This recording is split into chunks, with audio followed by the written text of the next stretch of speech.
दादाओं ने जो लड़कर संविधान के अंदर अधिकार हासिल किया है उसको आज तक लागू नहीं किया गया है।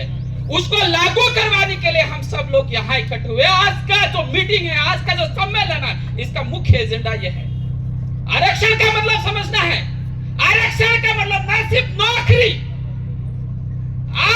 आरक्षण का मतलब आत्मनिर्भरता, स्वाभिमान, शान। आरक्षण अभी तक तो हमारी जानकारी है कि संविधान को 26 जनवरी 1950 को लागू किया गया, लेकिन ये जो तथ्य है ये झूठ है।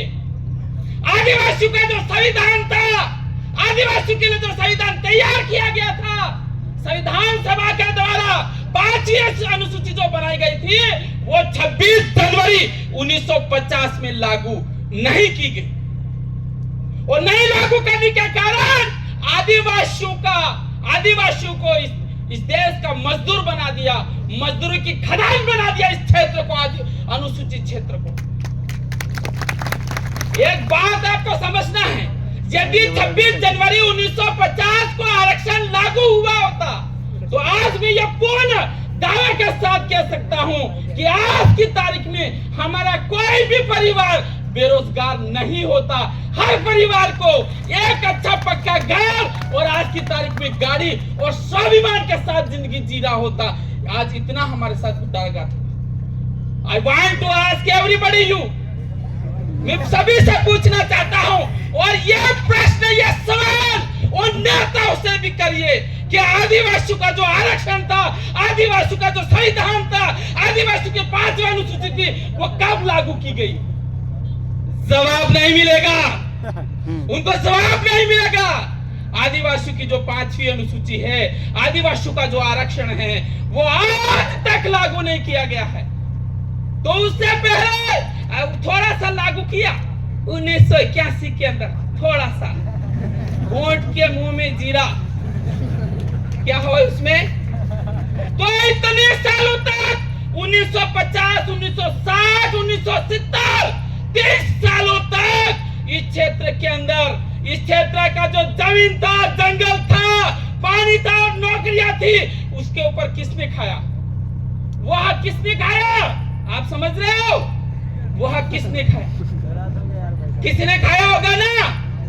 हम तो वो पूछे कि आज जो हो गया अभी तक, चलो ठीक है, that's okay, that's okay, we have patience, हमें संयम है, हमारा दिल बड़ा है, हम देश के मालिक है।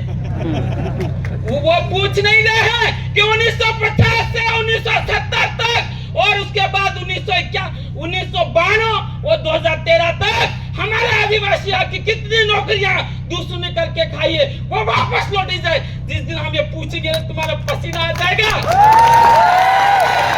हम ये चाह रहे हैं, we are forgetting our past, we are writing a new history of the tribals।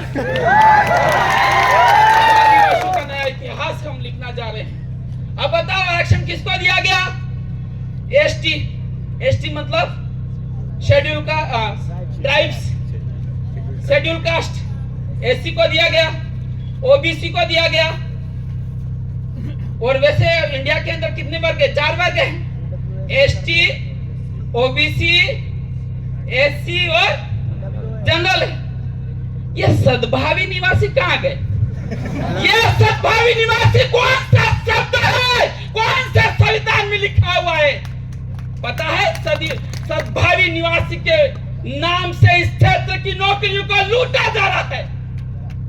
ये शब्द, इस संविधान, ये जो 2013 के अंदर जो एग्रीमेंट हुआ है, उससे हटना चाहिए। हटना चाहिए कि नहीं हटना चाहिए? को बताना पड़ेगा यह सद्भावी निवासी कहां से आया, कौन से संविधान में लिखा हुआ है और ये कौन लोग हैं?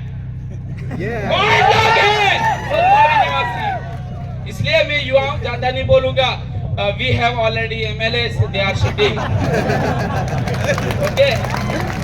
तो मैं युवाओं से यही कहना चाह रहा हूँ, आपसे अपील करना चाहता हूँ, मेरे भाई और बहनों से, जो जयपुर में रह के पढ़ाई कर रहे हैं, जो उदयपुर रह के पढ़ाई कर रहे हैं, जहाँ कहीं भी जिला मुख्यालय पर रह के पढ़ाई कर रहे हैं, 10-10 घंटे पढ़ाई कर रहे हैं, करने से नौकरी हासिल नहीं होगी। 1 घंटा आपको आपके हक अधिकार और 5वीं अनुसूची के लिए निकालना पड़ेगा, लड़ना होगा।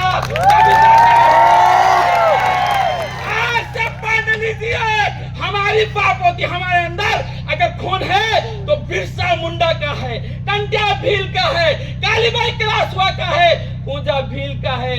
हम उनके वंशज हैं और आज की संतानें मुंह नीचा करके घूम रही है। क्या हम उनके संतानें हैं या नहीं है?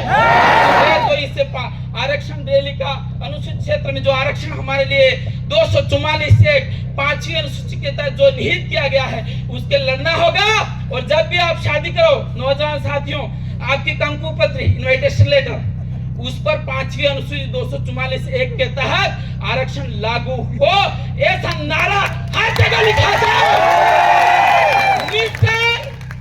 मिशन आरक्षण को लेकर हमें लड़ना होगा और एक नारा दूंगा, do and die, do and die, do and die, करो या मरो, मत तो रहे करके मरो।